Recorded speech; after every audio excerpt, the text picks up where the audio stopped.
The fluorescent lights of the hospital cafeteria buzzed overhead, a relentless hum that had become the soundtrack to my exhaustion. I pressed my fingertips against my temples, trying to massage away the headache that had been building since my double shift began 14 hours ago. The coffee in my chipped mug had gone cold, a film forming on its surface like the thin ice that coated the city streets outside. I was invisible here. Just another nurse in scrubs stained with someone else's blood, another body taking up space in the corner booth where the night shift workers came to decompose before dragging themselves home. My reflection in the window showed a ghost. Dark circles beneath hazel eyes, blonde hair escaping its ponytail in limp strands, skin so pale it seemed translucent under the harsh lighting. 3 years. 3 years since I'd been that bright-eyed student who believed saving lives would fill the hollow spaces inside me. Now I knew better. Now I understood that some voids couldn't be filled, only managed, surviving one shift at a time while bills piled up, and my daughter's daycare called to remind me, again, that I was late with this month's payment. The cafeteria door swung open, letting in a blast of February cold that carried the scent of expensive cologne and something darker. Leather, perhaps, or gunpowder. I didn't look up. Whoever they weren't here for me. Nobody was ever here for me. Emma.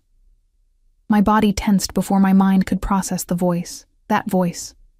The one that used to whisper promises against my skin, that had sworn forever before discovering forever had an expiration date. I forced myself to look up. Jake stood 3 feet away, and he looked good. Too good. The kind of good that came from not working double shifts, from not choosing between groceries and electricity, from walking away when things got difficult and never looking back. His jaw was sharp, his dark hair styled in that effortlessly messy way that probably cost more than my weekly paycheck. He wore a leather jacket that screamed money, designer jeans that fit perfectly, and an expression that made my stomach twist. "What are you doing here?" My voice came out steadier than I felt, though my fingers tightened around the mug until my knuckles went white. "I've been trying to reach you." He slid into the booth across from me, uninvited, and I caught a whiff of whiskey on his breath. "You blocked my number. I wonder why." I kept my tone flat, emotionless. 3 years of practice made it easier. "You need to leave, Jake. I'm working." "You're always working." He leaned forward, and there it was. That old charm, that practiced smile that had once made me believe I was special. "That's part of the problem, Emma. You've let yourself go. Look at you." The words landed like acid on an open wound. I looked down at my scrubs, at the coffee stain on my sleeve, at my bare left hand where a ring had once sat, before I'd pawned it to pay for Lily's medicine last winter. "I have a 3-year-old daughter to support," I said quietly. "Alone." Funny how that happens when her father decides fatherhood isn't for him. His jaw tightened. "That's not fair." "Fair?"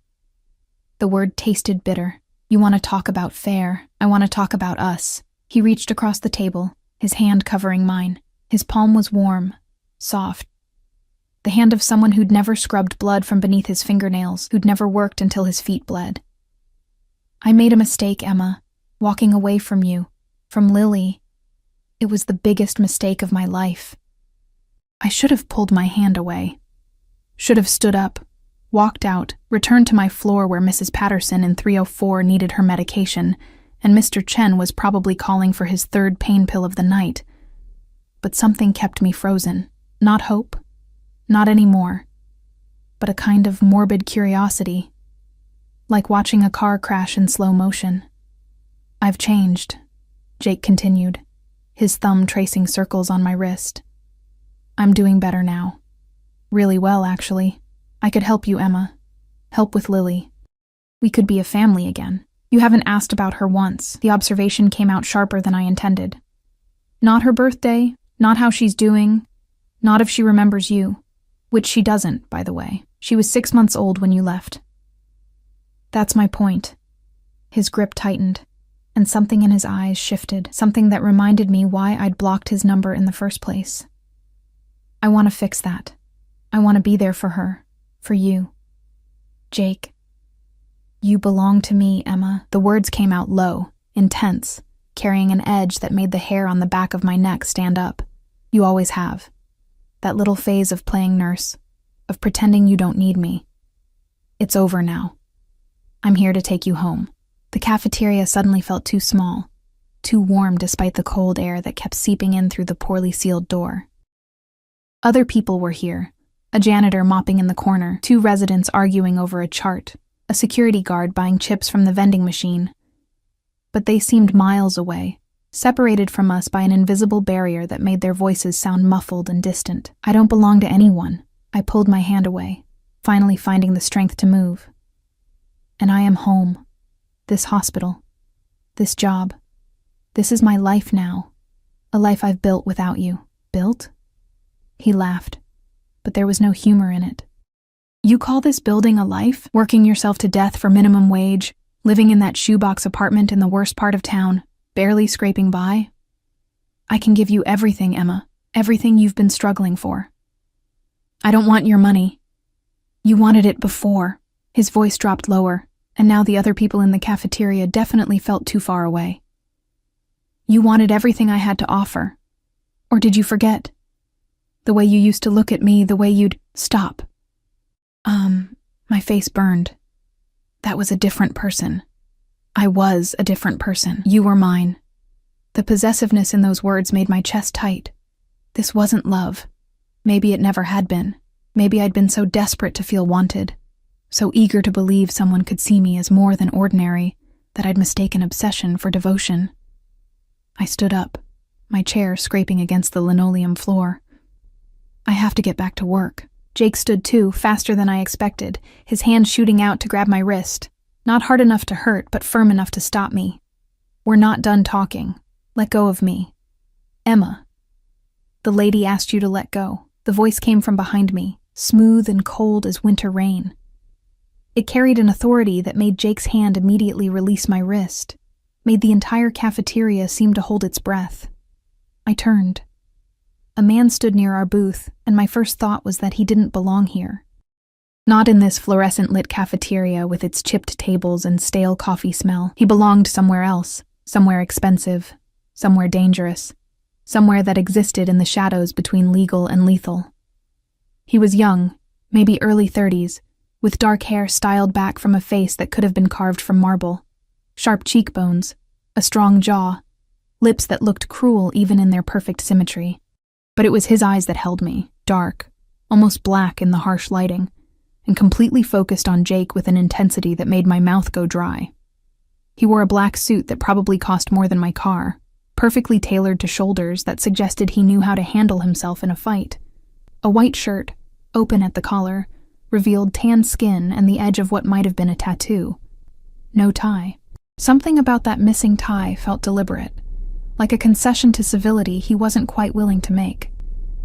Behind him, near the cafeteria entrance, stood 2 men in dark clothing. They weren't trying to be subtle. One had his hand inside his jacket. The other was scanning the room with the practiced eye of someone trained to identify threats. "This is a private conversation," Jake said, but his voice had lost its edge. He'd taken a step back without seeming to realize it. The man's gaze hadn't left Jake's face.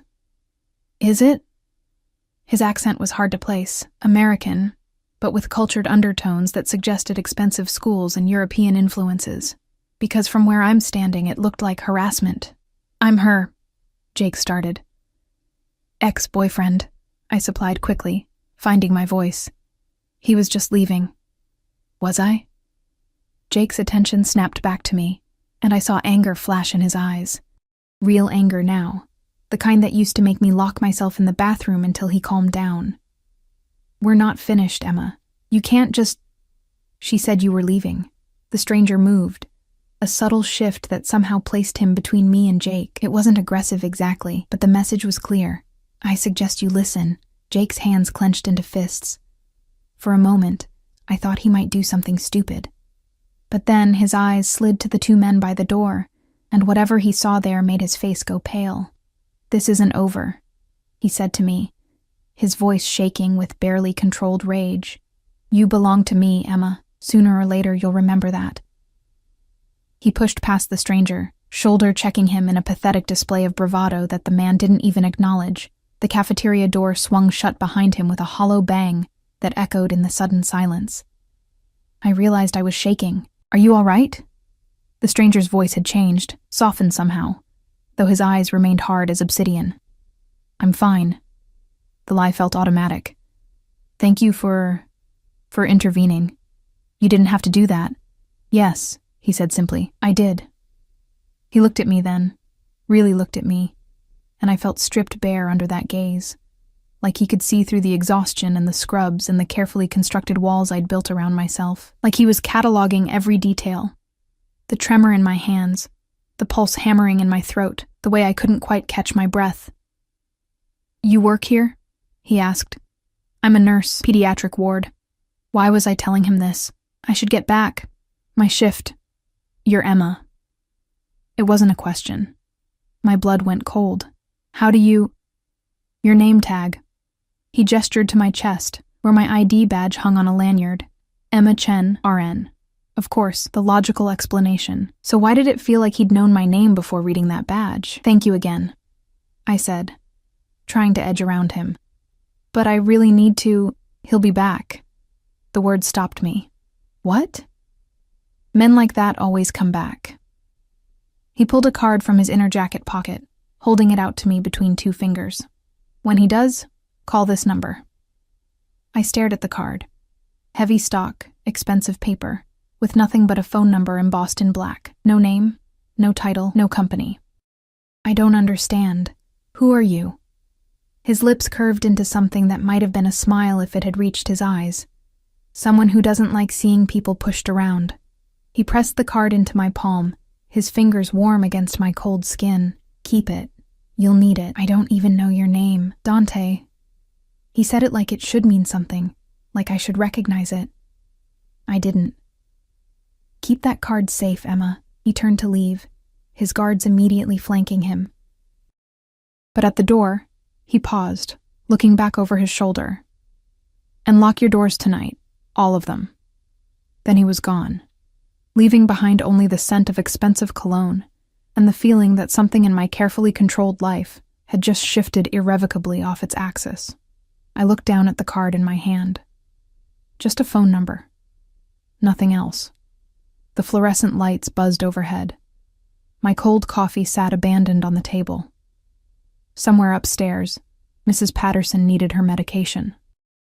Everything was exactly as it had been 5 minutes ago, so why did I feel like I'd just stepped off a cliff into darkness, with no way of knowing if there was ground below or just an endless fall?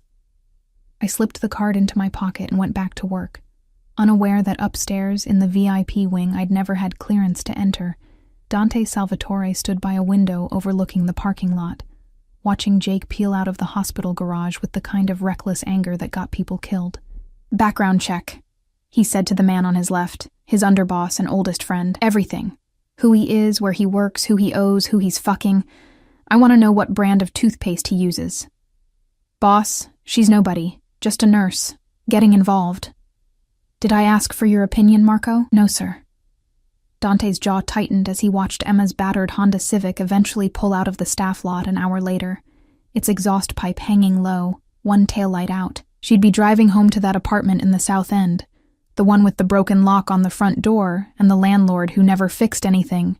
He'd already had her address, had known her name before seeing that badge, had known about her daughter, about Jake, about the medical bills and the eviction notice she'd received last week, had known the moment he saw her in that booth, hunched over cold coffee with shadows under her eyes, that she was going to be a problem.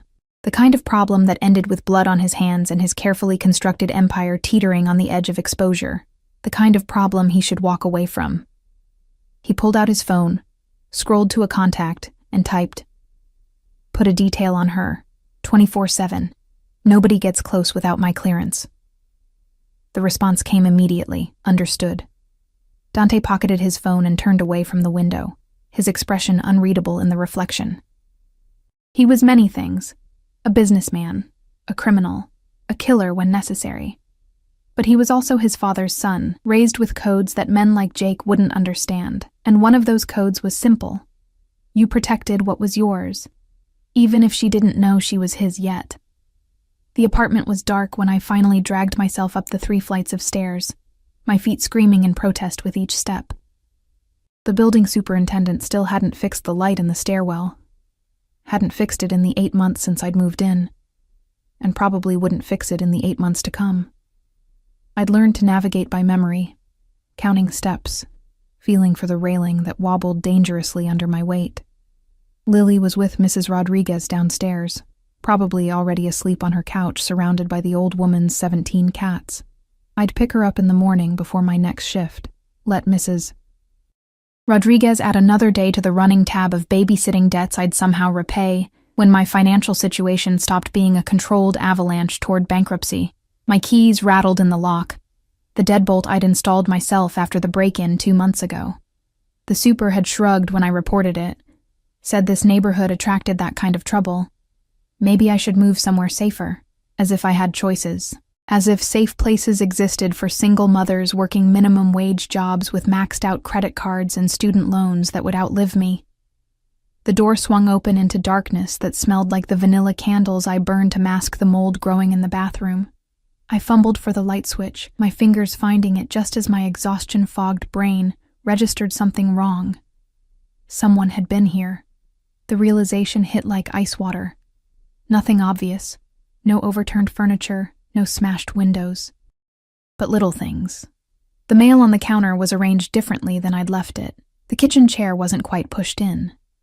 The faint scent of cigarettes lingering in air I'd left, closed up and sterile. My hand was already reaching for my phone when I saw it. A manila envelope sat on my kitchen table. Thick and official looking, with my name written across it in masculine handwriting I didn't recognize. I should have called the police, should have run downstairs to Mrs. Rodriguez, grabbed Lily, and gotten the hell out. Instead, I found myself moving toward that envelope like it was magnetized, my heart hammering so hard I could feel it in my throat. Inside were photographs. The first showed Jake leaving a bar I didn't recognize, his arm around a woman who definitely wasn't me. Timestamp, last Tuesday. The night he'd told me he was working late at his new job, the one he'd been so mysterious about. The second showed him meeting with 3 men in what looked like a warehouse. Money was changing hands. The photo quality was professional. Not some grainy cell phone picture, but clear, sharp, the kind that required expensive equipment and someone who knew how to use it. The third made my stomach drop. Jake, standing in the hospital parking lot earlier tonight, his face twisted with rage as he punched my car, my poor Honda, its side mirror now hanging by wires I hadn't noticed in my exhaustion. The timestamp read 11:47 p.m., less than an hour ago. Beneath the photos was a single sheet of paper with a typed message. He damaged your property. That mirror will cost $340 to replace. Money you don't have. The men he's meeting with deal in stolen pharmaceuticals. The woman is named Jessica Torres. She doesn't know he has a daughter. He owes $15,000 to people who break kneecaps for late payments. You're in danger, whether you believe it or not. The door to your apartment can be picked in under 30 seconds. Your building has no security cameras. Your neighbors wouldn't hear you scream. Call the number. D. My hands shook so badly the paper rattled. This was insane. Completely insane. Someone had broken into my apartment. Not to steal, but to leave me evidence of what? Jake's criminal activities? His debts? His cheating? Dante. The stranger from the hospital. With his expensive suit and dangerous eyes and guards who carried guns in shoulder holsters, they didn't bother hiding. I pulled his card from my pocket, staring at that embossed number like it might suddenly reveal answers. Who was he? How did he know about Jake? How did he know about my car, my apartment, my financial situation? How long had he been watching me? The question should have terrified me. Instead, it made something warm unfurl in my chest. Something uncomfortable that felt dangerously close to relief. Someone was paying attention. Someone saw me. Truly saw me. Not as invisible furniture in the hospital corridors, but as a person worth protecting, even if that someone had just committed multiple felonies to do it. I looked at the photos again. Jake's face in that warehouse, greedy and calculating. Jake with another woman, his hand on her lower back in a gesture I remembered too well. Jake destroying my property in a rage because I dared to say no to him. You belong to me. My phone buzzed, making me jump. Unknown number. I stared at it, my thumb hovering over the decline button. But something, curiosity, stupidity, or maybe just bone-deep exhaustion, made me answer. Hello? Did you find the envelope? Dante's voice, smooth and dark as aged whiskey, filled my ear. You broke into my apartment. My voice should have been angry. Instead, it came out breathless. I had someone check your locks. They're insufficient. You can't just... I struggled for words, for outrage that wouldn't quite materialize. This is illegal. Breaking and entering. Stalking. He's going to come back, Emma. No apology. No justification. Just cold fact delivered in that accent that did things to my nervous system I didn't want to examine. Tomorrow. Maybe the next day. Men like Jake don't handle rejection well, especially when they're desperate for money. I can handle Jake. Can you? A pause. You're 5'5", 120 pounds. You've lost weight, not eating enough, probably skipping meals to make sure your daughter has food. You're exhausted, working doubles to cover bills you can't afford. He's 6 feet, works out regularly, and has a history of violence his sealed juvenile record doesn't quite hide. My blood went cold. How do you... I make it my business to know things. His voice dropped lower, intimate despite the phone separating us. Especially when it concerns people I'm protecting. I didn't ask you to protect me, no. Something in his tone shifted. You didn't. But here we are. I sank into my kitchen chair, suddenly too tired to stand. Outside my window, the city hummed, sirens wailing, someone shouting in the alley, the constant white noise of traffic on the expressway 2 blocks over. Normal sounds. Everyday chaos. So why did everything feel different? What do you want from me? The question came out quieter than I intended. Silence stretched between us, long enough that I thought he might have hung up. Then, I want you to be safe. Why? Does it matter? Yes. My fingers tightened on the phone. It matters a lot. People don't just... Men like you don't break into apartments and leave evidence packages for strangers unless they want something. Men like me... He almost sounded amused. What kind of man do you think I am, Emma? The kind with bodyguards and expensive suits, and eyes that had seen too much death. The kind who knew about sealed juvenile records and could have professional surveillance photos taken within hours. The kind whose name people probably whispered with fear, not affection. Dangerous, I said finally. Yes. No denial, no deflection. I am dangerous. Very dangerous, to people who threaten what's mine. I'm not yours. Not yet. The words hung in the air between us, heavy with implication I didn't want to unpack. My heart was racing again, but this time it had nothing to do with fear. I should hang up, I said, but didn't move. You should. Agreement without expectation. But you won't. Because you're smart enough to know you need help, even if you're too proud to ask for it. I don't need... Your car needs $340 worth of repairs you can't afford. Your rent is late. 3 months now, not 2 like you told your supervisor. Your daughter needs new shoes. The ones she's wearing are a size too small. The daycare called you twice this week about overdue payments. Your student loans defaulted 6 months ago. You're drowning, Emma, and you're too stubborn to reach for the life preserver. Each word hit like a physical blow. He knew everything. Every humiliating detail of my financial collapse. Every failure. Every desperate choice. Stop. My voice cracked. Just stop. I'm not trying to hurt you. His voice gentled, though the steel underneath remained. I'm trying to help you see reality. You're vulnerable.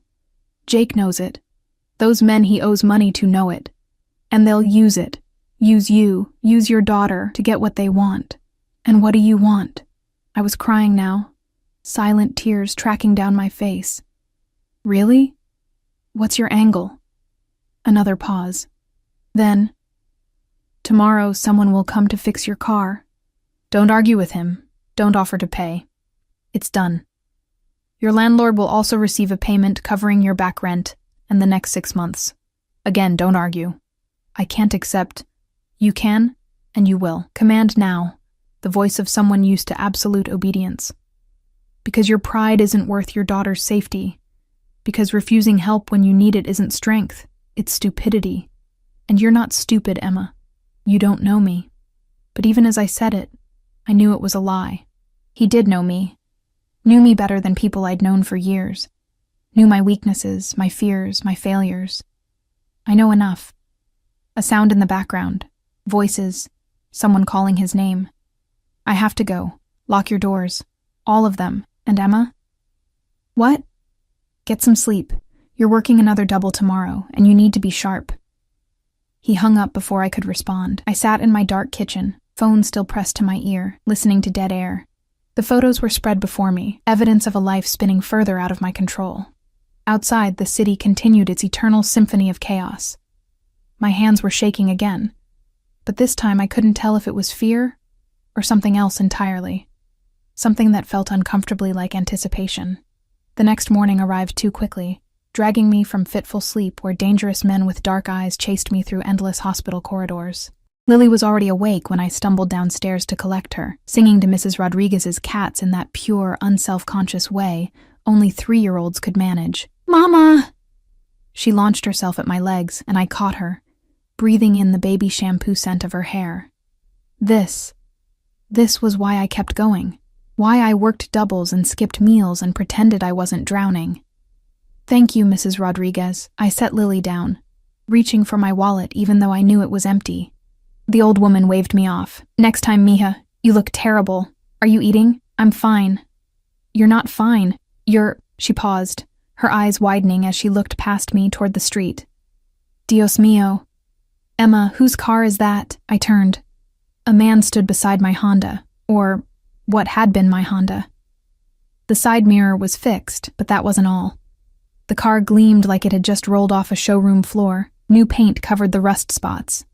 The dented bumper was pristine. Even the exhaust pipe that had been hanging by a prayer was secured properly. The man was tall, broad-shouldered, wearing a black jacket despite the morning chill. He had the same watchful quality as the guards who'd flanked Dante last night. Ms. Chen. He had a thick accent. Russian, maybe. Your car is ready. I walked over on numb legs, Lily's hand clutched in mine. The interior had been detailed, the cracked dashboard replaced, new floor mats installed. Even the radio that had been broken for 2 years was working, classical music playing softly.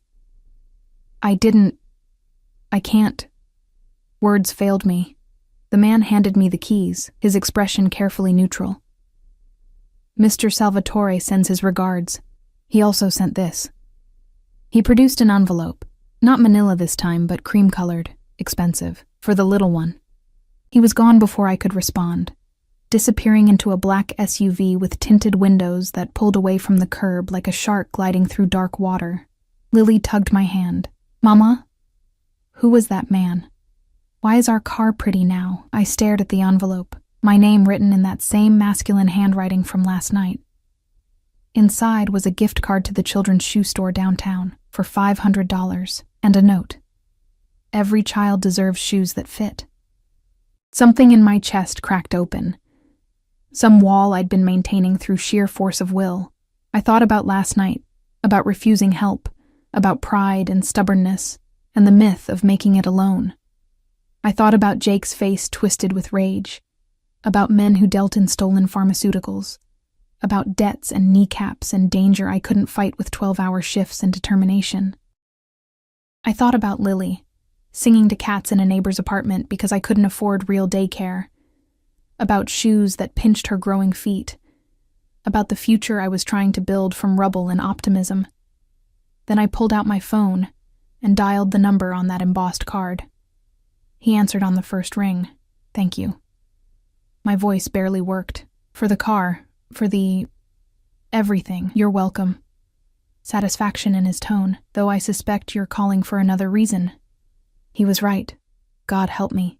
He was right. I need to know what you want from me. Direct. No games. The real answer. Because men like you don't help people out of kindness. Men like me, he repeated.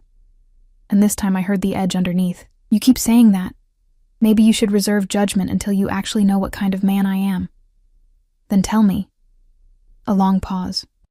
Background noise suggested he was in a car, probably one of those black SUVs with bulletproof windows, and drivers who carried guns. "Have dinner with me tonight," he said finally. "What?" "Dinner, a meal, conversation. A chance for you to ask your questions in person instead of hiding behind a phone." "I'm working." "I know your schedule. You're off at 6. Someone will pick you up at 7. Wear something comfortable. And Emma?" His voice dropped, intimate despite the distance. "Bring your questions. All of them. I'll give you truth, even if you don't like the answers. I don't think... You owe me nothing. Not money, not favors, not anything beyond an hour of your time. If after dinner you want me to disappear, I will.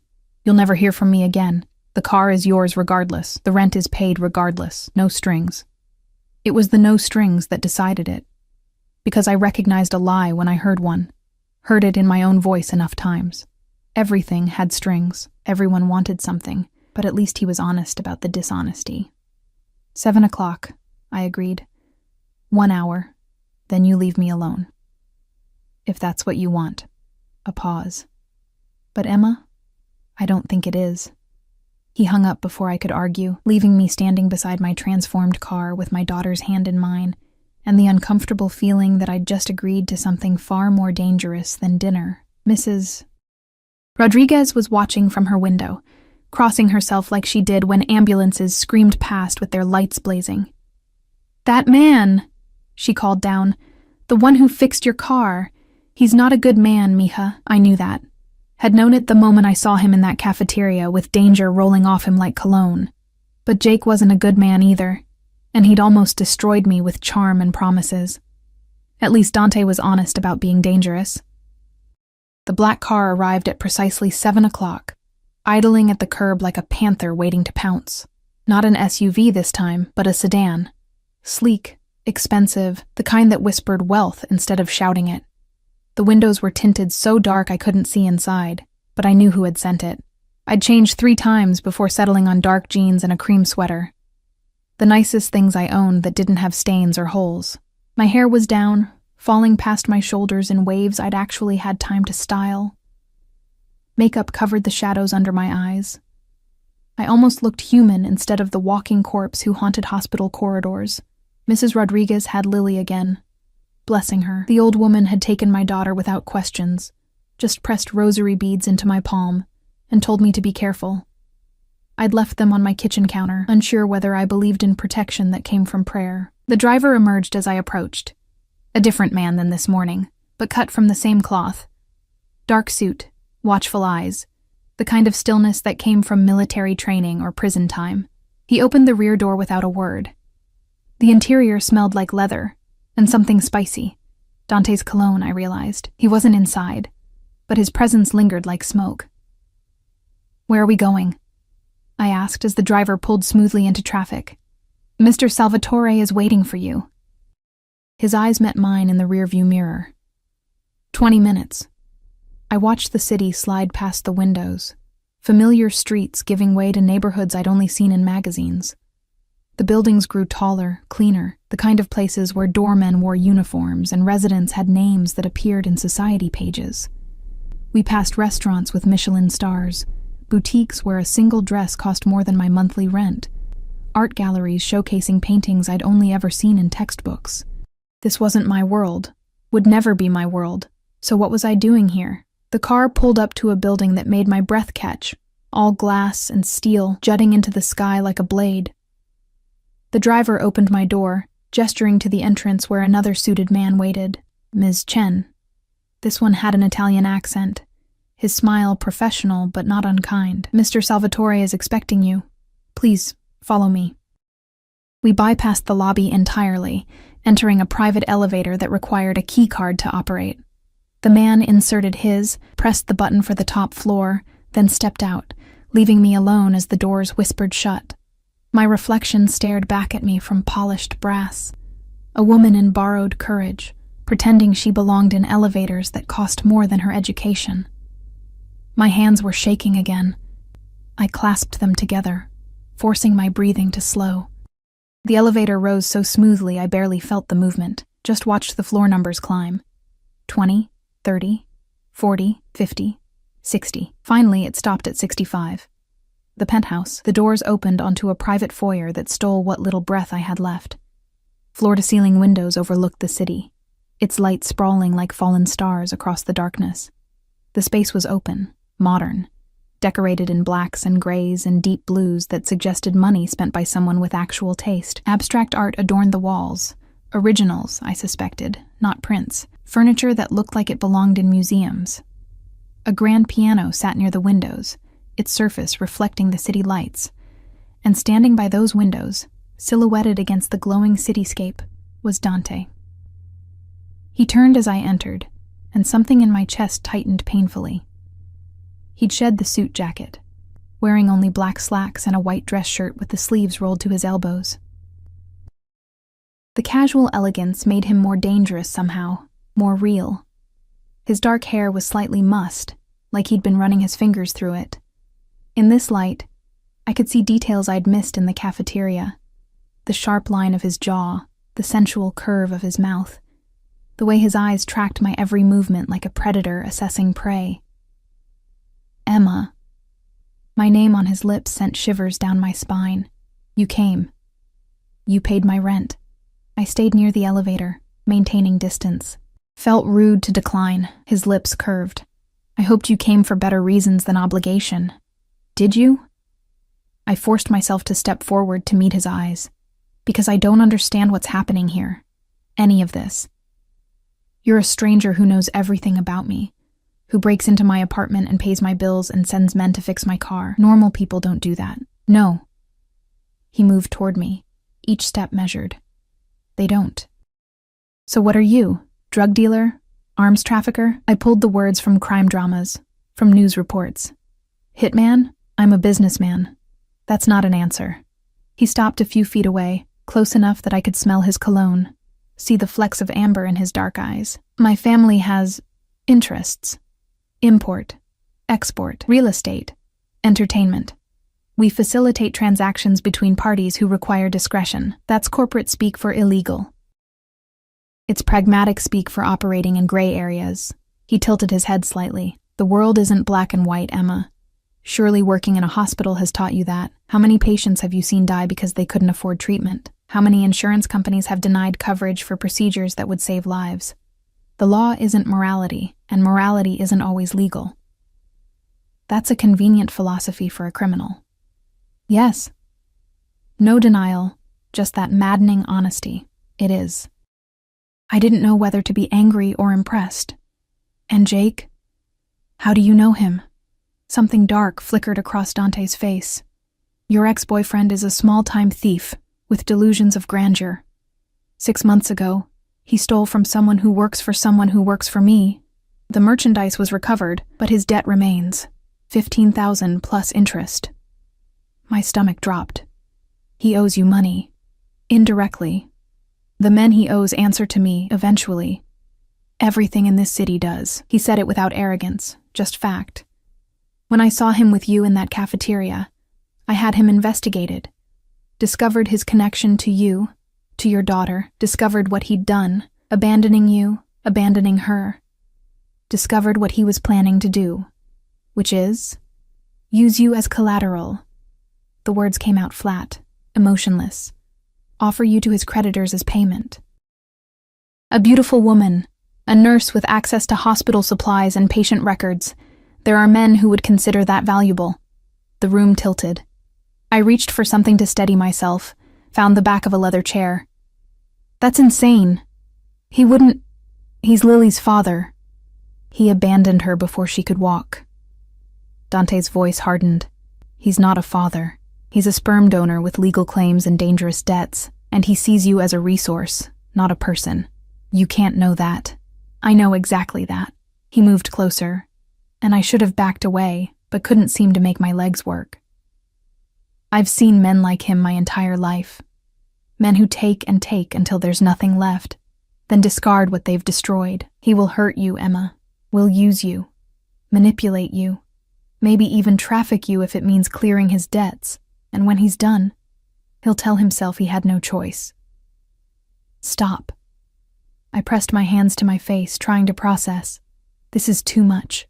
I can't breathe. His hand touched my shoulder, warm through the thin sweater. Just breathe. I did, dragging air into lungs that felt too small. When I finally looked up, he was watching me with an expression I couldn't read. Why do you care? The question came out broken. About me? About Lily? About any of this? You're a mob boss. I prefer executive coordinator of alternative business ventures. This isn't funny. No. The almost smile faded. It's not. You want the truth? The real truth? Yes. He studied me for a long moment, something working behind those dark eyes.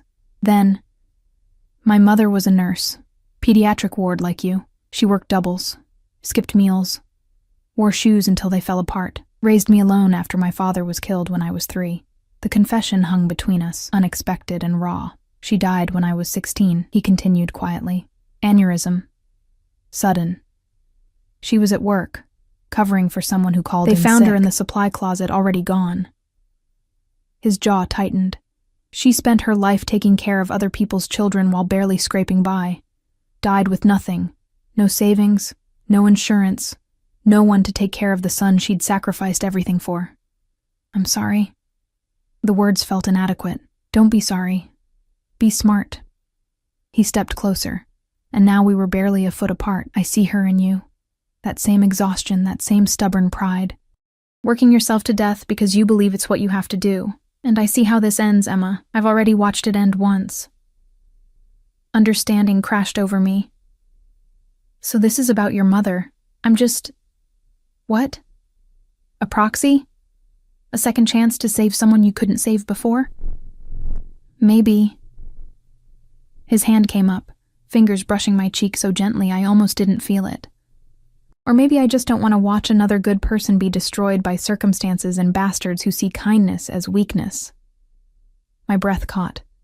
His touch was fire against my skin, burning away excuses and resistance. This close, I could see the faint scar above his left eyebrow, the shadow of stubble along his jaw, the way his pupils dilated as he looked at me. This is insane, I whispered. You're insane. I should leave. You should. His thumb traced my cheekbone.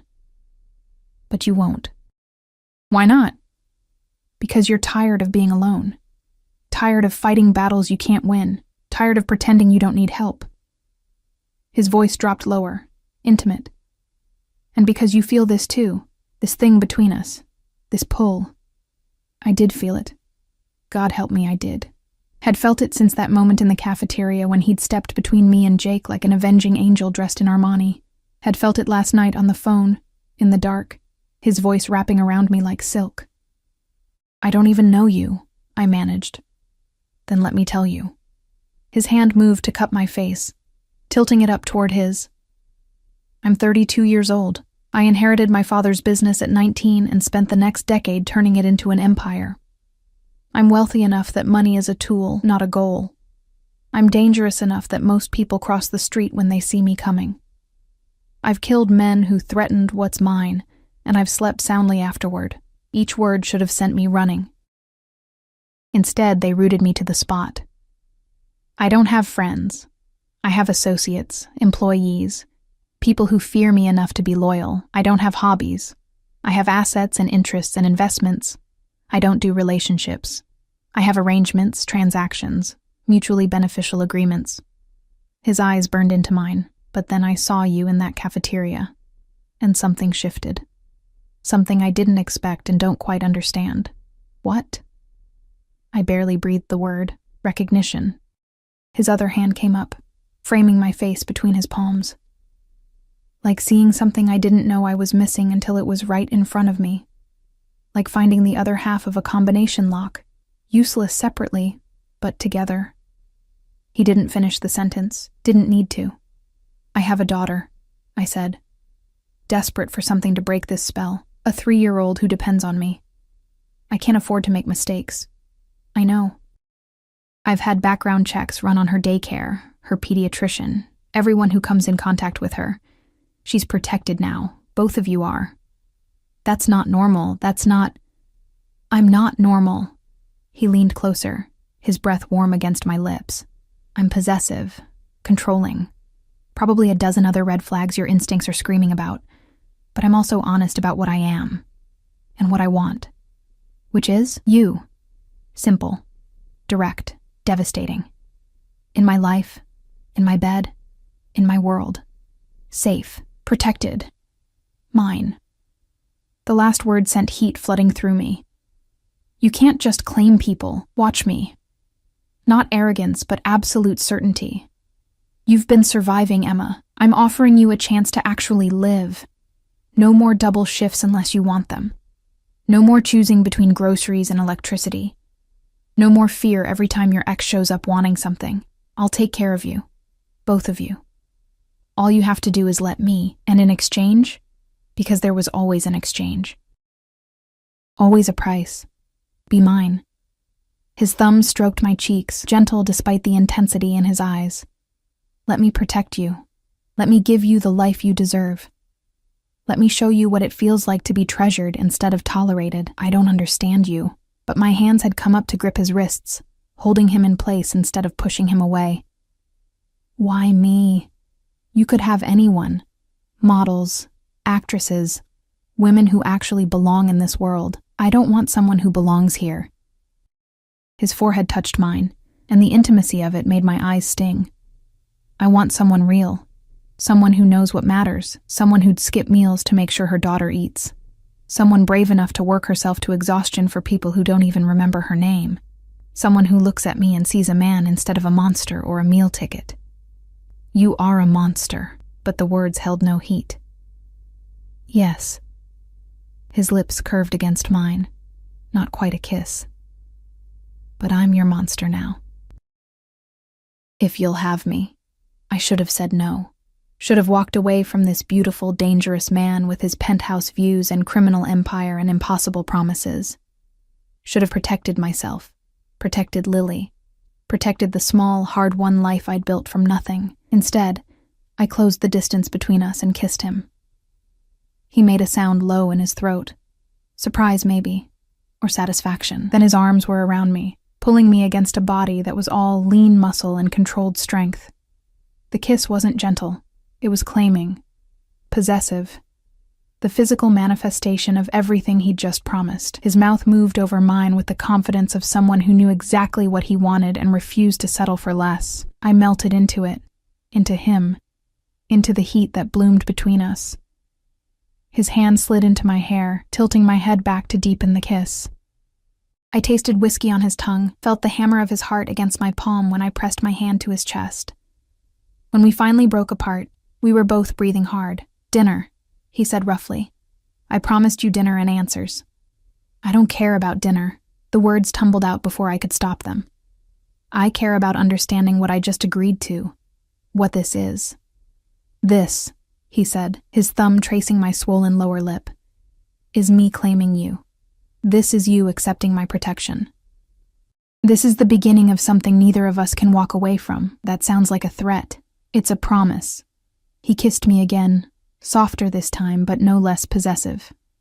You're mine now, Emma, and I protect what's mine with everything I have. Outside the windows, the city glittered like a jewel box spilled across darkness. Inside this penthouse, wrapped in the arms of a man I barely knew, but somehow recognized on a cellular level. I felt something I hadn't felt in 3 years. Safe. Even if that safety came wrapped in danger and promises that might destroy me, even if the monster holding me might be the biggest threat of all, the next 3 weeks passed in a blur of surreal normalcy, punctuated by moments that reminded me my life had been completely hijacked by a man who ran half the city's underworld with the efficiency of a Fortune 500 CEO. Dante didn't move me into his penthouse. Not immediately. Instead, he made my apartment livable. New locks appeared overnight, the kind that required fingerprint recognition and would probably survive a battering ram.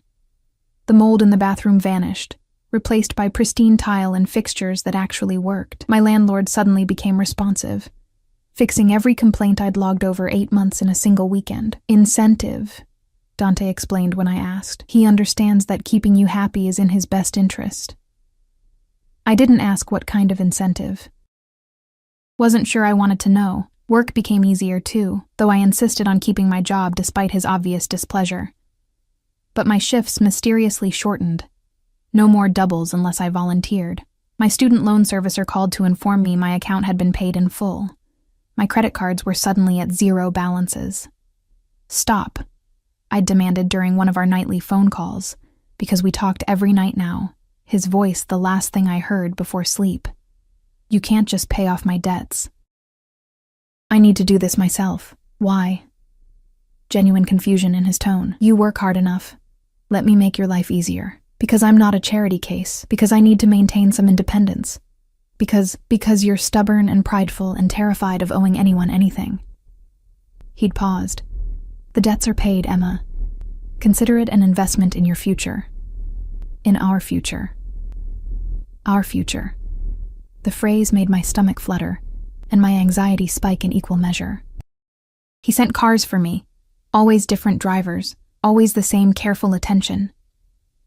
They'd take me to restaurants where we'd talk for hours, his hand covering mine across candle-lit tables, while men in suits watched from nearby positions. Or to his penthouse, where we'd sit by those impossible windows, and he'd tell me about his day in carefully edited versions that left out the violence but kept the truth of power and control. He never pushed for more than I was ready to give. Kisses that left me breathless, touches that promised everything but demanded nothing. It was seduction by patience, and it was working. Lily met him on a Saturday afternoon, 3 weeks after that first dinner. I'd been terrified, had almost canceled twice, but Dante had simply shown up at my apartment with a teddy bear larger than my daughter, and a smile that transformed his dangerous face into something almost boyish. "Hello, Lily." He'd crouched to her level, offering the bear. "I'm Dante. I'm a friend of your mother's." She'd studied him with the seriousness only toddlers could muster. "You're big." "I am. Is that okay? Do you like cats?" "I've never had one. Do you?" "Mrs. Rodriguez has 17. They're my friends." She'd taken the bear, hugging it. "What's his name?" "He doesn't have one yet. Maybe you could give him one." "Mr. Fuzzyface." No hesitation. Dante had laughed. Really laughed. The sound rich and genuine. "Mr. Fuzzyface is perfect." Watching them together did something dangerous to my heart.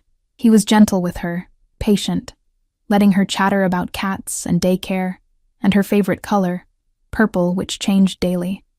When she'd climbed into his lap without invitation, seeking the kind of male attention she'd never had from Jake, I'd seen something shift in Dante's expression. Something protective and possessive that had nothing to do with claiming me, and everything to do with accepting the package deal I represented. We'd taken her to the park, a real park, not the concrete square with broken equipment near my apartment, but one with actual grass and new swings and a duck pond. Security had flanked us at a discreet distance, men in casual clothes who looked like they were just enjoying the weather. I'd tried not to think about why my daughter needed armed protection during an afternoon outing. "She's beautiful," Dante had said, watching Lily chase ducks with the fearless determination of someone who'd never learned about personal boundaries. "She has your eyes, and her father's stubbornness." "No." His arm had wrapped around my waist, pulling me against his side. "That's all you. The good parts are all you." I'd leaned into him, letting myself have this moment, this illusion of normalcy, this glimpse of what life could be if I stopped fighting and just surrendered. Then my phone had rung. Unknown number. I'd answered without thinking. "Hello? Having fun at the park?" Jake's voice slurred and angry. "Playing house with your new boyfriend? Letting him meet my daughter?" My blood went cold. "How did you—" "I'm watching you, Emma. Right now. You look good in that blue dress. Is that new? Did he buy it for you? Did you fuck him for it?" Dante had gone completely still beside me, his expression shutting down into something terrifying. "Jake, leave us alone. You have no right." "I have every right. She's my daughter. You're my—" He'd cut himself off. "You belong to me, Emma, not him. Me. And I'm done being patient." The call had ended. Dante had already been moving, speaking rapidly into his phone in Italian. Within seconds, his men were closer, forming a tighter perimeter around us. One was scanning the surrounding area with professional efficiency. "Where is he?" Dante's voice had been ice. "Find him. Now." We should go, I'd managed, trying to keep my voice steady for Lily. We need to leave. We're not running. He'd cupped my face, forcing me to meet his eyes. Not from him. Not from anyone. Do you understand? He's watching us. He could have a gun.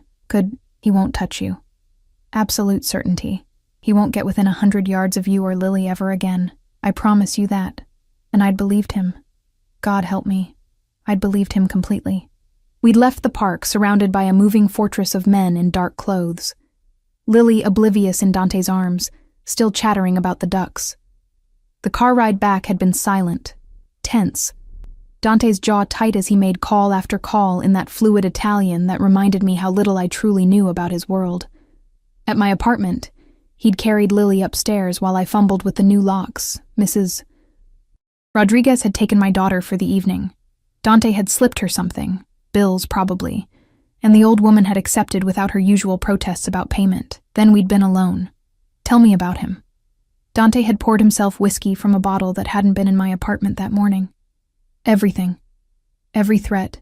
Every time he's contacted you. Every reason you're afraid. So I'd told him. About the pregnancy Jake hadn't wanted. About his disappearance when Lily was 6 months old.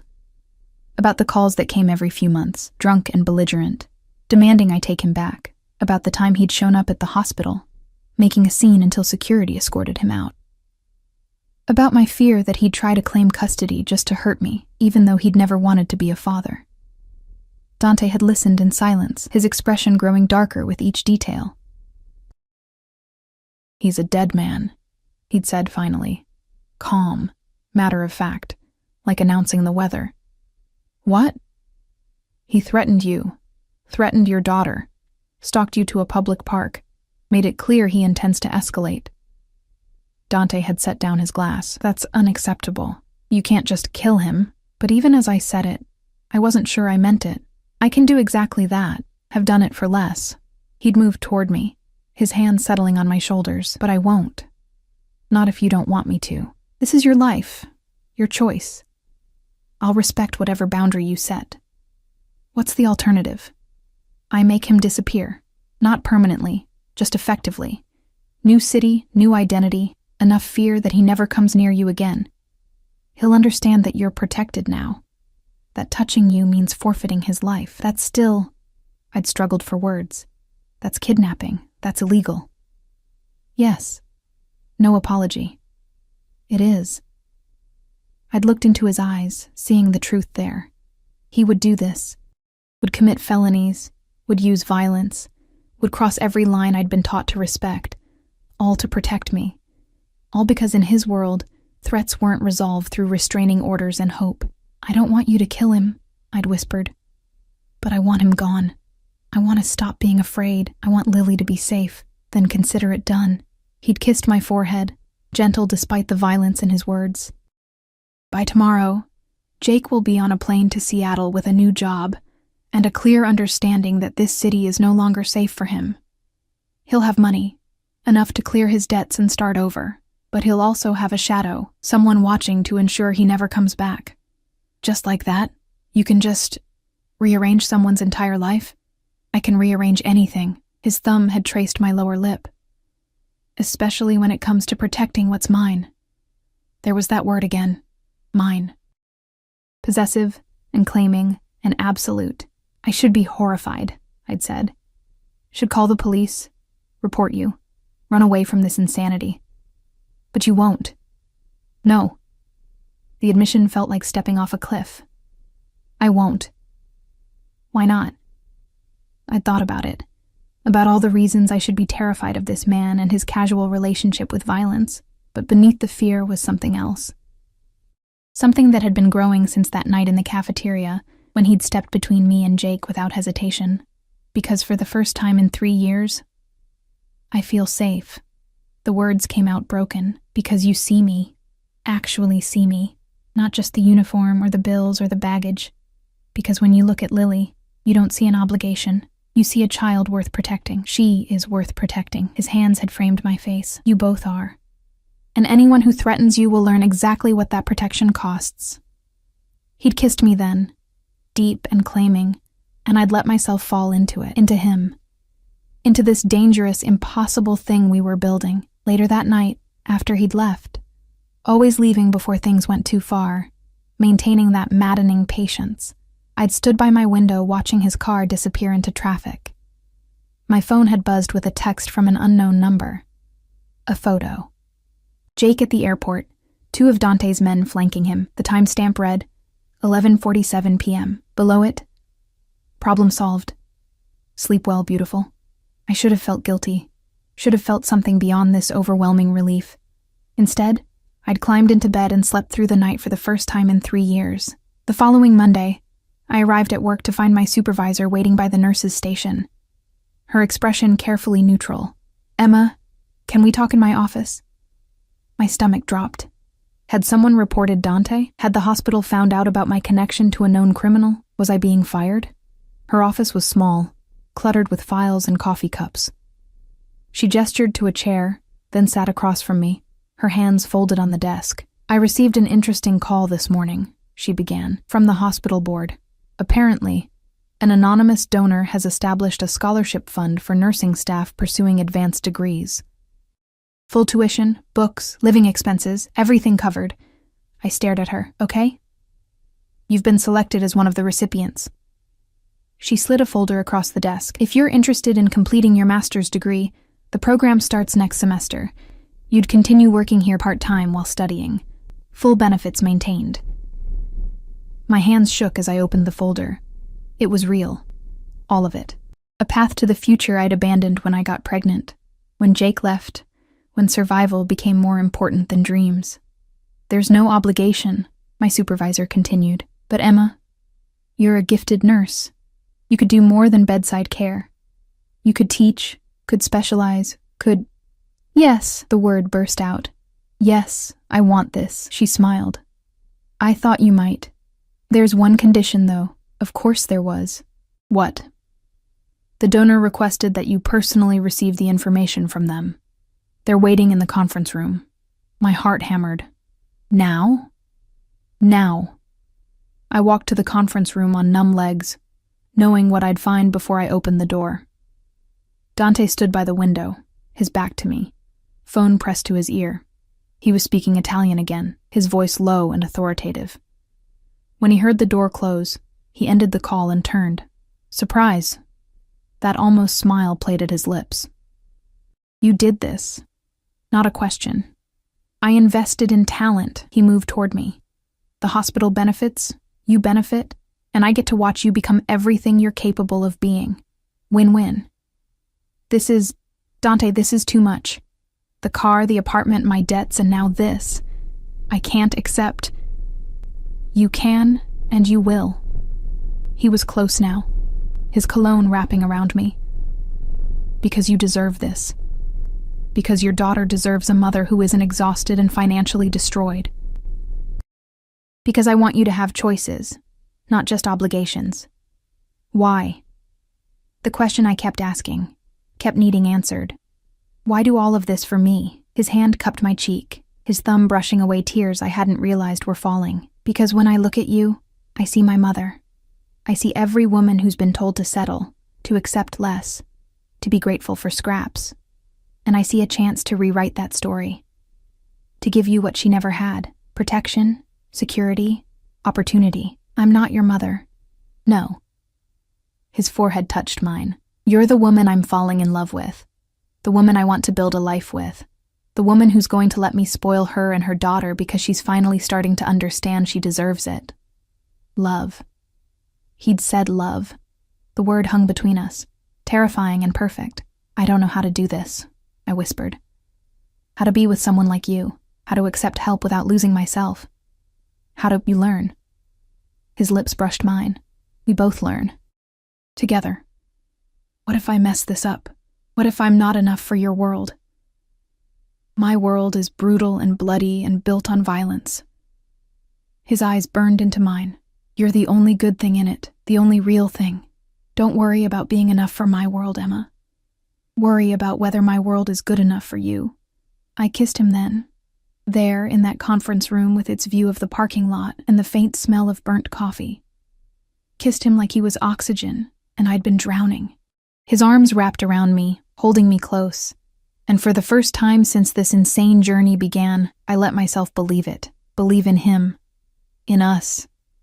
In the possibility that maybe, just maybe, I deserved this happiness even if it came wrapped in danger and expensive suits and promises made by a man who could destroy lives with a phone call. When we finally broke apart, both breathing hard, he smiled.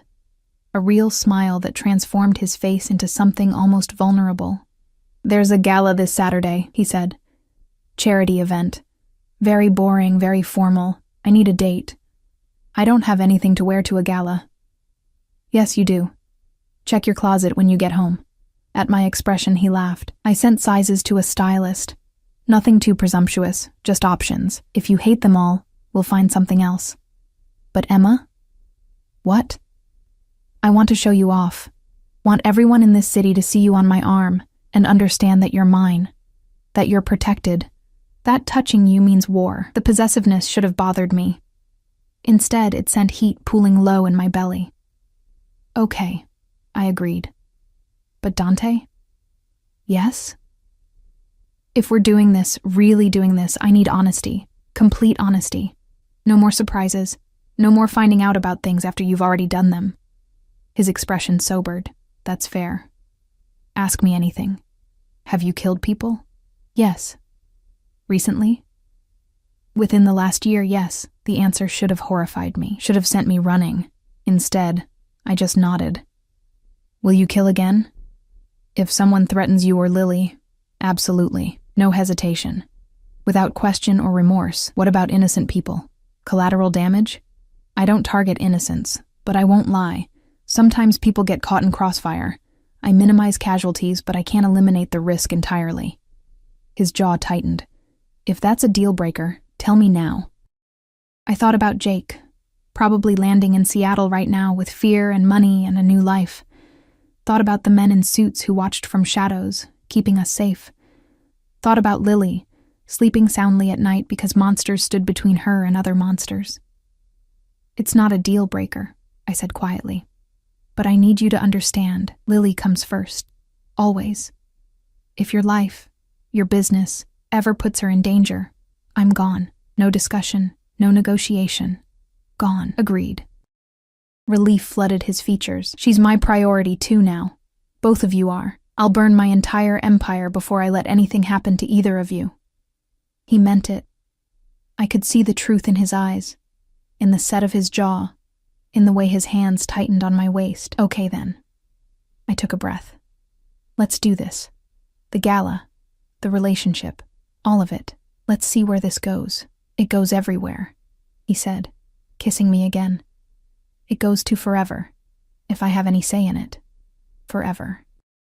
With a mobster who'd rearranged my life, paid my debts, and looked at my daughter like she was precious, I should have been terrified.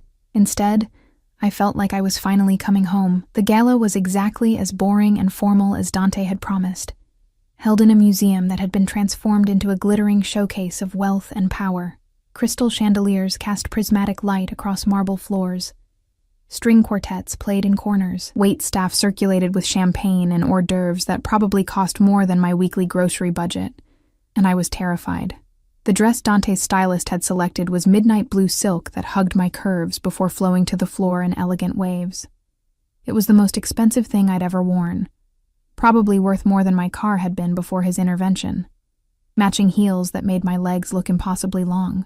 Hair swept up in a style that had required a professional. Makeup applied by someone who actually knew what they were doing. I looked like I belonged here. I felt like an imposter. "Breathe," Dante murmured against my ear as we entered the main gallery. His hand rested possessively on my lower back, warm through the thin silk. He wore a tuxedo that had definitely been custom-made, fitting his powerful frame perfectly. "You're the most beautiful woman here. You're biased. I'm observant." His lips brushed my temple. "And every man in this room is going to wish he was me." He wasn't wrong. I felt eyes on us immediately, women assessing my dress, my jewelry, borrowed from Dante's collection, my right to be on his arm, men watching with a mixture of envy and calculation, wondering who I was and what I represented. Dante, a silver-haired man in an impeccable suit, approached, his smile professional, Good to see you. And who is this lovely creature, Emma Chen? Dante's arm tightened around me. Emma, this is Senator Morrison. He's on the hospital board. The senator's eyes sharpened with recognition. Ah, one of our nurses. I heard about your scholarship. Congratulations. The board was very impressed with your application.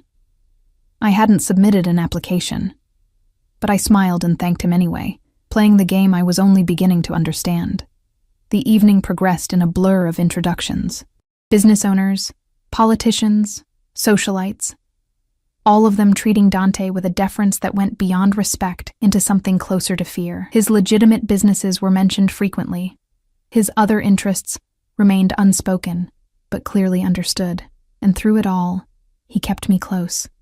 His hand never left my body, my back, my waist, my hip, claiming me publicly, making a statement to everyone in attendance. This woman is mine. Touch her at your peril. You're making quite an impression, a woman said, appearing at my elbow while Dante spoke with a real estate developer. She was elegant, mid-40s, wearing diamonds that could fund a small country. I don't think I've ever seen Dante bring a date to one of these events. Haven't you? I tried to sound casual. Never. He's always alone, very dedicated to his work. Her smile didn't reach her eyes. You must be special. Or convenient. She laughed, surprised. I like you. I'm Victoria Castellano. My husband runs the ports. She gestured to a distinguished man across the room. We've known Dante since he was a boy. Since before... Before what? Before he became what he is now. She studied me with an intensity that made me uncomfortable. You seem like a nice girl, smart, grounded, so I'm going to give you some advice. Walk away, now, while you still can. My stomach tightened. I don't understand. Men like Dante don't have relationships. They have possessions, and he's a very possessive man. She sipped her champagne. I've watched women try to get close to him over the years. It never ends well. He either destroys them or they destroy themselves trying to fit into his world. Maybe I'm different. That's what they all thought. Her expression softened slightly. I'm not trying to be cruel. I genuinely like you, which is why I'm warning you. Dante's world is violent and unforgiving. People disappear. Accidents happen. And the women who love him always pay the price. Before I could respond, Dante was back, his hand reclaiming its place on my waist. Victoria, still spreading doom and gloom? Just being realistic, darling. She kissed his cheek. Take care of this one. She seems worth keeping. She glided away, leaving me shaken. What did she say? Dante's voice had an edge, that your world is dangerous, that women who get involved with you get hurt. She's not wrong. He turned me to face him, his expression serious. This life, my life, it comes with risks, enemies, constant threats. I can protect you, will protect you, but I can't eliminate every danger. Then why bring me into it? Because the alternative is watching you work yourself to death alone. His hand cupped my face. Because I'm a selfish bastard who wants you anyway, despite the risks. Because... A commotion near the entrance cut him off. Raised voices, security moving quickly. Dante's entire demeanor changed in an instant, from attentive date to dangerous predator in the space of a heartbeat. Marco appeared at his side, speaking rapidly in Italian. I caught enough words to understand. Problem, threat, her. Get her out, Dante said in English, his jaw tight. Now, what's happening? My heart hammered. Nothing you need to worry about, but his eyes were scanning the crowd, calculating. Marco will take you home. I'll join you later. Dante? Emma. He kissed me hard, fast. Trust me. Go with Marco. Lock the doors. Don't open them for anyone but me. Then he was moving through the crowd with lethal purpose, his men materializing from shadows to flank him. I caught a glimpse of what had caused the commotion, a man being escorted out by security, his face twisted with rage. He looked familiar. Someone from the photos Dante had left in my apartment that first night. One of the men Jake had been meeting with in that warehouse. Marco's hand on my elbow was gentle but firm. Miss Chen, please, We need to go. The car ride home was silent. Marco's attention split between the road and his phone, which kept buzzing with updates. Other vehicles flanked us. More security. More protection. Whatever was happening, it was serious. At my apartment, Marco insisted on checking every room before allowing me inside. Mrs. Rodriguez had Lily for the night. Dante's arrangement, I realized now. He'd known something might happen, had planned for contingencies. Lock the doors. Marco repeated Dante's instructions. Don't leave until morning. He'll call when it's safe. Then I was alone with my racing thoughts and expensive dress, and the growing realization that Victoria's warning had been more prophetic than cautionary.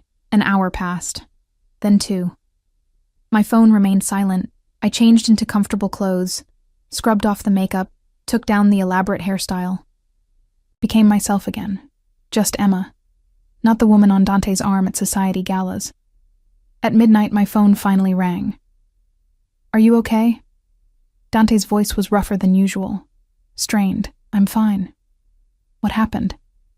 Someone thought they could send me a message by disrupting the gala, by getting close to you. A pause. They were wrong. Dante, what did you do? What I had to do. No elaboration. I'm coming over. I need to see you. It's midnight. Lily is safe with Mrs. Rodriguez. I already checked. Please, Emma. I need to see you. The vulnerability in his voice decided it. Okay. He arrived 20 minutes later, and my breath caught at the sight of him. The tuxedo jacket was gone, his white shirt partially unbuttoned and stained with something dark that might have been blood. His knuckles were bruised, his hair disheveled. He looked like he'd been in a fight. He probably had. Come in, I said quietly, stepping aside. He entered like he was carrying the weight of the world, moving to my couch and collapsing onto it with his head in his hands. I'd never seen him like this, vulnerable, almost broken. I sat beside him, my hand on his back. Talk to me. The man at the gala. His name is Victor. He works for a rival family, the Koslov Bratva. They've been pushing into my territory, challenging my authority. Tonight was supposed to be their statement. That they could reach you. Could threaten what's mine. And what happened to him?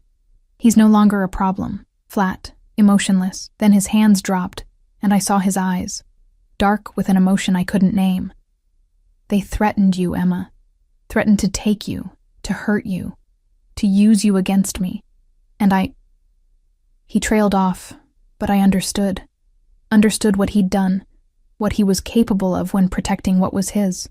I should be horrified, I said softly. Should be running for the door, but all I feel is relief that you're okay. That we're okay. What does that make me? Mine. He pulled me into his lap, his arms wrapping around me like chains. It makes you mine, and I'm never letting you go, never letting anyone threaten you again. His lips found mine, desperate and claiming. I kissed him back with equal intensity, my hands in his hair, my body pressed against his. This wasn't the patient seduction of the past weeks. This was need, raw and consuming, Emma. My name was a prayer on his lips. Tell me to stop. Tell me we're moving too fast. Don't stop. I pulled back just enough to meet his eyes. Don't you dare stop. Something fierce and possessive flared in his expression. Then he was standing, carrying me toward my bedroom with the ease of someone who could bench press twice my weight. The door closed behind us, shutting out the world and its dangers and consequences. His hands were reverent as he undressed me, like I was something precious and breakable, despite the violence still clinging to him like cologne. I helped him with his shirt, my fingers tracing scars I hadn't known existed, evidence of a life lived in shadows and violence. Are you sure? He asked, his voice rough. Once we do this, there's no going back. You'll be mine in every way that matters. I'm already yours. The truth of it settled in my bones. I have been since that night in the cafeteria. Maybe even before. He made a sound low in his throat, somewhere between possession and surrender. Then his mouth was on mine, and I stopped thinking altogether. Later, as we lay tangled together in my small bed with dawn creeping through the curtains, I traced patterns on his chest and tried to process how completely my life had changed in a matter of weeks. What are you thinking? He asked. his fingers combing through my hair, that this is insane, that I barely know you, that I should be terrified. I looked up at him. But I'm not. I feel safe with you, even though you're probably the most dangerous person I've ever met. You are safe with me. He pulled me closer. I know this happened fast. Know that I've upended your life, made decisions without asking permission, bulldozed through your boundaries, and I know I should probably apologize for that. But you won't. No. His lips curved. Because I'm not sorry. Because I saw what I wanted and took it. Because you're the best thing that's ever happened to me. And I refuse to apologize for that. What happens now? I asked. With the Kozlovs, with your business, with us, the Kozlovs are handled. Victor's death sends a message. Mess with what's mine, and there are consequences. His jaw tightened. As for my business, nothing changes. I'll continue doing what I do. But you and Lily, you're my priority now. Everything else is secondary. I need to keep working, keep my independence. I know, and you will, the scholarship, your job, your life. It's all still yours. I'm not trying to cage you, Emma. I'm trying to give you wings. Golden cage is still a cage, I said softly. Then don't think of it as a cage. He tilted my face up to his. Think of it as partnership. You give me purpose beyond violence and money. I give you security and freedom from fear. We both get something real in a world that's mostly smoke and mirrors. And Lily? I want to be her father, not biologically, but in every way that matters. I want to teach her to be strong, to be safe, to be loved. I want to give her the childhood I never had, one where she doesn't have to worry about money or danger or abandonment. His eyes were intense. If you'll let me. Tears stung my eyes. She deserves that. Deserves someone who'll actually show up. Then I'll show up. Every day for the rest of her life. For the rest of your lives. He kissed me softly. I love you, Emma. I know it's too soon. No, I should probably wait to say it. But I've never been good at patience when it comes to things I want. And I want you. Want this.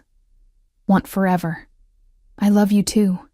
The words felt like jumping off a cliff and finding solid ground. God help me, I do. You're dangerous and possessive and probably terrible for me in 100 different ways. But you see me. Really see me. And you make me feel like I deserve all the things I thought were impossible. You deserve everything. His arms tightened around me, and I'm going to spend the rest of my life proving it to you. 6 months later, I stood in Dante's penthouse, our penthouse now, watching the sun rise over the city. Lily was asleep in her new room, surrounded by toys and books and the kind of security that made Fort Knox look casual. Mrs. Rodriguez had an apartment in the building, paid for by Dante, so she could still watch Lily when needed. I was halfway through my master's program, working part-time at the hospital, and loving it. My student loans were paid, my car was new. My life was unrecognizable from the exhausted, broke, terrified woman I'd been 6 months ago. But more than that, I was happy. Genuinely, deeply happy in a way I'd thought was reserved for other people. Dante emerged from the bedroom, padding over on bare feet to wrap his arms around me from behind. You're up early. Couldn't sleep. I leaned back against him, too busy thinking about how strange life is. How one moment can change everything. Regrets? Not even one. I turned in his arms. You saved me, you know. Saved us. You saved yourself. He kissed my forehead. I just provided the resources. The strength was always yours. We saved each other then. Deal. His lips curved. I have something for you. He produced a small velvet box, and my heart stopped. Dante, I know we said we'd wait, but I'm not a patient man, and I've never been good at following rules. He opened the box, revealing a ring that took my breath away. A sapphire surrounded by diamonds, elegant and unique. Marry me, Emma. Make this official. Let me be your husband, Lily's father, your partner in everything. Let me give you the forever I promised. I should have said we needed more time.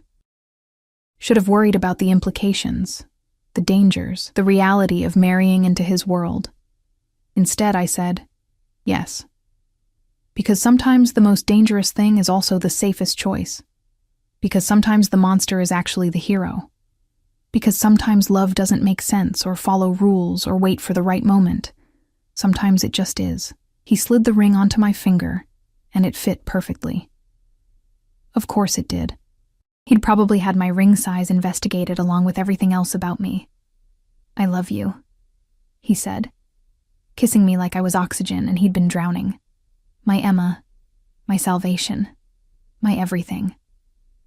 "I love you too," I whispered against his lips, my dangerous, impossible, perfect man. Outside the windows, the city woke to another day. Somewhere, people were making breakfast, heading to work, living ordinary lives. We were not ordinary, would never be ordinary, but we were real. We were together. We were safe. And for the first time in longer than I could remember, that was more than enough. It was everything. 3 years later, I stood in our penthouse wearing scrubs, still working at the hospital despite Dante's protests, but now as a nurse practitioner making real change in the pediatric ward. Lily was 6 now, bright and fearless, starting first grade at a private school where she was guarded discreetly but constantly. And in my arms, sleeping peacefully, was our son, Antonio Salvatore, named for Dante's father. 6 months old, with dark hair and his father's intense eyes. Dante entered, still wearing his suit from whatever meeting he'd just left. His empire had grown, become more legitimate on the surface while remaining deadly underneath. But he'd kept his promise. Family first. Always. "How is he?" Dante asked softly, running a finger down Antonio's cheek. "Perfect. Just like his sister was at this age." I smiled up at my husband. "How was your day?" "Boring meetings about port contracts and real estate acquisitions." He loosened his tie. "The usual."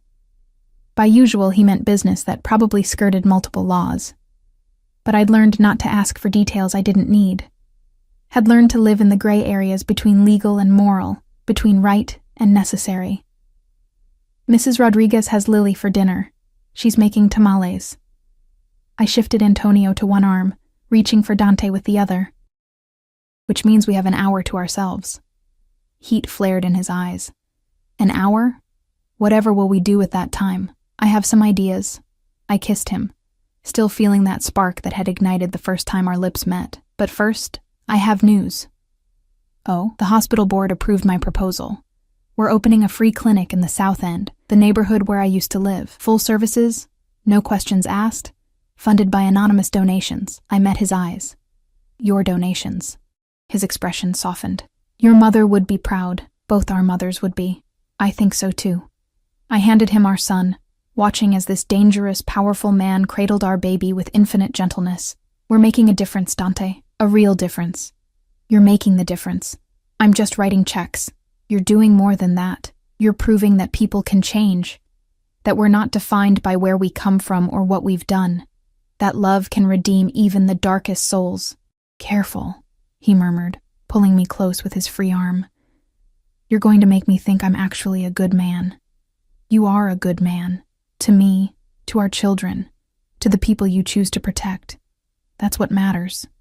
He kissed me then, our son between us, and I felt the completeness of it. This life we'd built from danger and chance, and impossible choices, this family that shouldn't exist, but did anyway. "I love you," Dante said against my lips. "My Emma, my wife, my redemption." "I love you too," I whispered back. "My Dante, my husband, my salvation." And in that moment, with our son sleeping peacefully and our daughter laughing downstairs and the city stretching out before us in all its chaotic beauty, I understood something fundamental. Fairy tales weren't about princes and castles. They were about finding the person who saw your scars and loved them. About choosing danger that felt like safety over safety, that felt like prison. About taking chances on impossible men who turned out to be exactly what you needed. My fairy tale had started in a hospital cafeteria with a man who stepped between me and harm, and it would continue for the rest of our lives, written in gray areas and golden moments in danger survived and love triumphant, because I belonged to him and he belonged to me, forever.